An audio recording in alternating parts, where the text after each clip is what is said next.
Hello guys, उम्मीद है आप लोग खैरियत से होंगे। तो आज की वीडियो में हम समझेंगे कि किस तरह हमारे पास क्या है बेलन एबीसीडी का प्रोग्रेशन डिस्प्ले मैप। ठीक है, इस तरह का जो मैप हमारे पास होता है, ठीक है, इसे हमारे पास यूजुअली केराटोकोनस मैप भी कहते हैं, क्योंकि हमारे पास केराटोकोनस की डिटेक्शन के लिए यूज होता है। इसको हम किस तरीके से स्टडी करते हैं, ठीक है, बहुत ही इंपॉर्टेंट मैप है, ठीक है, और बहुत ही कम नॉलेज इसके बारे में अवेलेबल है। ठीक है, तो आज इसको डिटेल से समझेंगे कि किस तरह आप खुद इसे इंटरप्रेट कर सकते हैं। तो बगैर किसी देरी के आइए स्टार्ट करते हैं।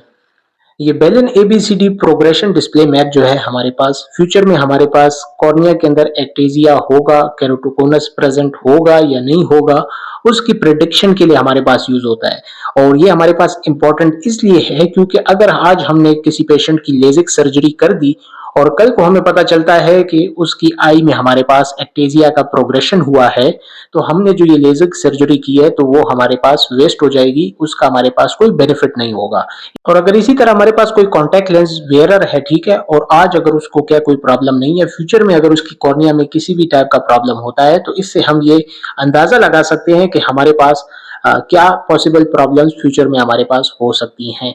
तो उसके लिए हमारे पास ये मैप जो है काफी ज्यादा यूजफुल है। इस मैप को समझने से पहले क्या है, अगर आप लोगों के पास कोई भी टाइप का मैप है, ठीक है, जरूरी नहीं है ये हमारे पास इसी फॉर्म में हो, ठीक है, ये आपके पास इस फॉर्म में भी हो सकता है, ठीक है, जहाँ पे आपके पास सिंगल आई की क्या रीडिंग्स हो, ठीक है, और नीचे उसकी जो है फर्दर क्या डिटेल रीडिंग्स हो, या आपके पास इस तरह भी हो सकता है, ठीक है, कि आपके पास रीडिंग्स एक साइड पे हो और उसका जो फर्दर डेटा है वो आपके पास इस साइड पे हो, ठीक है। तो जिस तरह का भी आपके पास मैप है आप अपने सामने रख लीजिए, ठीक है, और मार्कर से क्या नोट करते जाएं, ठीक है, जो चीजें मैं आप लोगों को बताता रहता हूँ। तो सबसे पहली जो चीज समझने की है वो हमारे पास ए बी सी डी, यहाँ पे हमारे पास इनका क्या मतलब होता है। तो ए हमारे पास एंटीरियर कॉर्नियल कर्वेचर के लिए यूज होगा, बी हमारे पास पोस्टीरियर कॉर्नियल कर्वेचर के लिए यूज होता है, सी हमारे पास कॉर्नियल थिकनेस के लिए यूज होगा, और डी हमारे पास जो एपेक्स से हमारे पास डिस्टेंस होता है, ठीक है, थिनेस्ट लोकेशन तक का।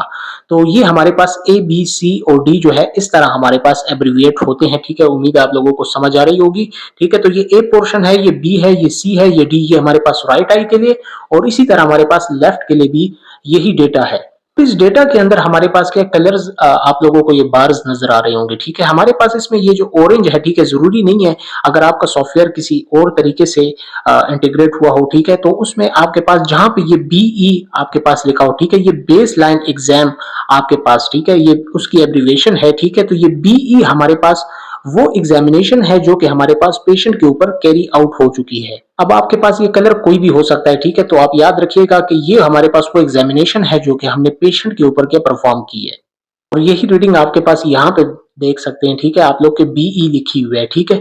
इसी के बाद जो हमारे पास नेक्स्ट रीडिंग होगी वो आपके पास लिखी होती है, और इसको आप इसका अंदाजा इसकी डेट से लगा सकते हैं, ठीक है। यहाँ पे ये 2012 का टेस्ट है, ठीक है, और 2014 में जो है 2 इयर्स बाद की प्रेडिक्शन है हमारे पास, और इसी तरह ये जो ब्राउन में है हमारे पास ये 2016 की फर्दर 2 इयर्स लेटर की हमारे पास प्रेडिक्शन है कि हमारे पास डेटा किस तरह नजर आएगा। अब इसको इंटरप्रेट करने के लिए हमारे पास इन बार्स का भी यूज किया जा सकता है, और नीचे जो हमारे पास ये चार्ट गिवन है इसका भी यूज किया जा सकता है, ठीक है। बार्स में हम इसको इस तरह इंटरप्रेट करेंगे, जो हमारे पास ये बेस एग्जामिनेशन है ये आपके पास 0 पे होगी, ठीक है, ये आपके पास आप देख सकते हैं कि ये आपके पास 0 पे है, ठीक है।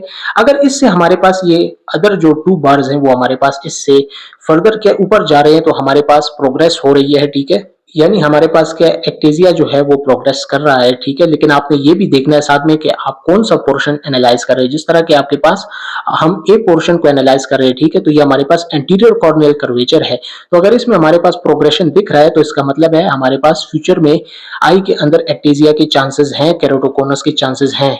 इसी तरह बी में भी आप ये चीज देख सकते हैं, सी में हमारे पास उल्टा होगा, ठीक है, क्योंकि आपके पास ये कॉर्नियल थिकनेस को रिप्रेजेंट कर रहा है। कॉर्नियल थिकनेस अगर आपके पास कम होती जा रही है, ठीक है, बेस लाइन से, तो इसका मतलब है कि हमारे पास फ्यूचर में ज्यादा डेंजर होगी, क्योंकि कॉर्नियल थिकनेस जितनी आपके पास कम होगी उतना ही आपके पास लेजिक सर्जरी जो है वो कॉन्ट्राइंडिकेटेड होगी, और ओवरऑल कॉर्नियल हेल्थ जो है वो हमारे पास डैमेज होगी। पर हमारे पास जो डिस्टेंस होता है एपेक्स से, ठीक है, उसको भी क्या एनालाइज करना इसमें जरूरी होता है। तो ये हमारे पास बार मेथड हो गया, ठीक है।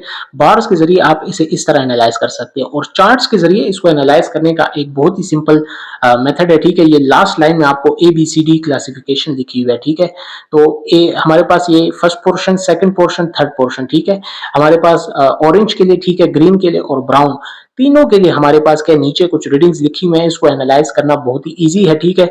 आपके पास इनको क्लासिफाई 1 और 2 कैटेगरीज में किया हुआ है, ठीक है। तो जो हमारे पास 1 मार्क होते हैं, ठीक है, वो हमारे पास नॉर्मल होते हैं, ठीक है। और जितने हमारे पास 2 कैटेगरी के हैं तो वो हमारे पास मॉडरेट से हाई रिस्क में काउंट होते हैं। तो ये आप फर्स्ट रीडिंग देख सकते हैं जो हमने बेस लाइन एग्जाम किया हुआ है, ठीक है। ये हमारे पास A1, B2, C2 और D1 है, यानी इसके अंदर हमारे पास 2 रिस्की हैं और 2 हमारे पास इसमें नॉर्मल कैटेगरी के अंदर लाई कर रहे हैं इस वक्त जो हमने करंट एग्जामिनेशन की हुई है। इसी तरह हमारे पास क्या है, सेकंड में भी क्या है, A2, B2, C1 और D1 है, इसमें भी हमारे पास 2 जो है हाई रिस्क में आते हैं, ठीक है, या मॉडरेट रिस्क में, और 2 हमारे पास नॉर्मल कैटेगरी में होंगे। इसी तरह थर्ड का भी हमारे पास है, ठीक है, रीडिंग्स। तो याद रखिएगा कि आपके पास अगर 2 आपके पास क्या रिस्की आ रहे हैं, ठीक है, 2 रीडिंग्स आपके पास रिस्की आ रही हैं, इसका मतलब है कि कॉर्निया में जो है एटेजिया के फ्यूचर में चांसेस होंगे। ये डेटा हमारे पास क्या, पेशेंट की एज और सारी हिस्ट्री वगैरह हमने इसके अंदर पुट की होती है। जिस तरह पेशेंट की एज करंट एग्जामिनेशन के वक्त 30 है, ठीक है, और उसके बाद हमने एज फैक्टर को भी इस तरह काउंट करना होता है। तो इस A1 और A2 के जरिए जो है आप अपनी रीडिंग्स को इजीली एनालाइज कर सकते हैं, ठीक है। साथ में आप बार्स के जरिए भी अपनी रीडिंग्स को काफी ज्यादा इजीली एनालाइज कर सकते हैं। एक बात आपने जिस तरह के बाकी ग्राफ्स में भी देखनी थी कि QS आपके पास क्वालिटी स्पेसिफिकेशन इन तीनों के लिए ओके होनी चाहिए, वरना टेस्ट को दोबारा करने की जरूरत है, ठीक है। इसी तरह क्या आप एक बार थिनेस पेकीमेट्री रीडिंग जो कॉर्नियल थिकनेस की रीडिंग है उसको एक बार खुद भी यहाँ पे चेक कर सकते हैं। इसी तरह हमारे पास एंटीरियर कॉर्नियल पावर जो है, ठीक है, एंटीरियर रेडियल कॉर्नियल पावर भी आप कह सकते हैं, ठीक है, तो वो हमारे पास नॉर्मल 7.7 है, ठीक है। इसी तरह हमारे पास पोस्टीरियर की जो है वो नॉर्मल 6.8 है। तो ये नॉर्मल रीडिंग्स आपको याद हो तो उससे भी क्या आप इजीली अपनी जो रीडिंग है उसको इंटरप्रेट कर सकते हैं।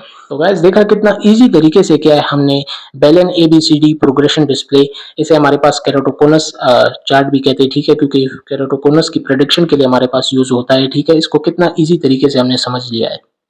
तो गैस वेल उम्मीद है आप लोगों को ये मैप जो है समझ आ गया होगा। फिर भी इसमें आप लोगों का कोई क्वेश्चन हो, कोई डाउट हो, आप लोग मुझसे पूछ सकते हैं। तब तक के लिए मुझे दीजिए इजाजत और अपनी दुआओं में याद रखें।